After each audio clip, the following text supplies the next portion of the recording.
одоо бүгдээ Ads Manager гэдэг аппликейшн дээр хэрхэн ажиллах вэ гэхээр зя. За шууд одоо татсан даруйд болд баяр гэдэг таны өөрийнхөө аккаунтаар орох уу гэсэн сануулга ирдэг. За тэгэхээр өөрийнхөө зан сурталчилгаа явуулах Facebook-оор нэвтэрсэн үедээ татаад орох юм бол таны аккаунт руу энэ маань шууд ордог байгаа. За ингээд үндсэндээ ийм нүүр харагддаг байгаа.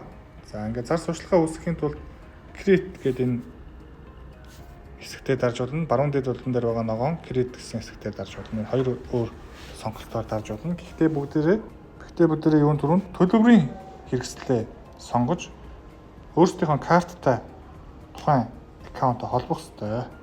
За үүний тулд setting гэсэн хэсэг рүү дараад bill and payment гэсэн хэсэг рүү орно. За түүнийхээ дараа цэнхэр өнгөтэй нь add payment method гэсэн хэсэг рүүгээ орж төлбөрийн хэрэгслээ сонгож дарнаа. За country region буюу одоо энэ улсынхаа аюуг бол Монголиа гэдээ сонгочихно. За төлбөрийн хэлбэр нь бол USD доллар хэлбэрээр байна. Time zone буюу цагийн бүчлээ хэдүүлээ сайн өгнө. Энэ манай Монгол улс болохоор нэмэх 8 цагийн байршилд байдаг. За эсвэл бүр доошлуулад бид нэр Улаанбаатар гэж байна тийм ээ. За ингээд сонгочлоо. За next дарлаа.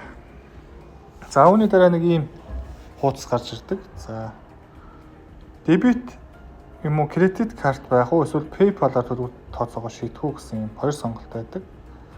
За Монголд PayPal бол ашиглагддаггүй.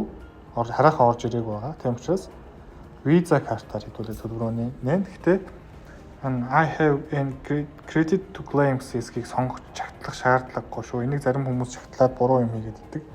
Энийг сонгох шаардлагагүй. За тэгээд credit card хэсгийг сонгоод next дарна.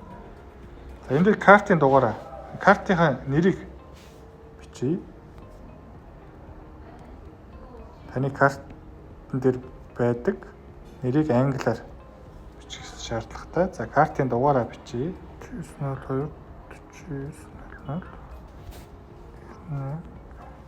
таны картын дуусах хугацаа 05 24 CVV хэсэгт маань картын чи ард байдаг юм 3 оронтой шаардлагатай. За ингээд картынхаа мэдээллийг бүгснийхаа дараа окей дарснаар карт маань бүртгэгдэнэ. За карт маань холбогдсон баг та бүхэн харж байна. Card successfully saved. За ингээд карт холбогдсон учраас одоо төлбөр тооцоо маань энэ картнаас татагдана. Энэ картанд бол буст хийж эхлэх чинь мөнгө бол заавал байх ёстой.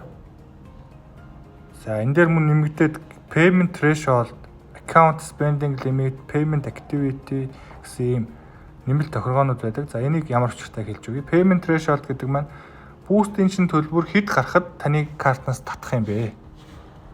Бустын төлбөр маань бол одоо шууд одоо $5 бустлэхэд шууд $5 чинь шууд аавна гэж байхгүй. Буст чинь $5 хүртлээр явж хагаад ямар одоо хэмжээгээр таталт хийхин зааж өгсөн та тэрүүгээр чинь татдаг. За миний хувьд бол ихэвчлэн $2-3 гэж тавьчихдаг байгаа. $2 болоход л татагдана гэсэн буст. За account spending limit гэдэг маань юу гэсэн үг вэ гэхээр нийт бустэнд хамгийн ихтэй хэдэн төгрөг зарцуулах вэ гэдэг хэсэг байгаа. За энийг болохоор би ихэвчлэн $1000 байлгаж идэг.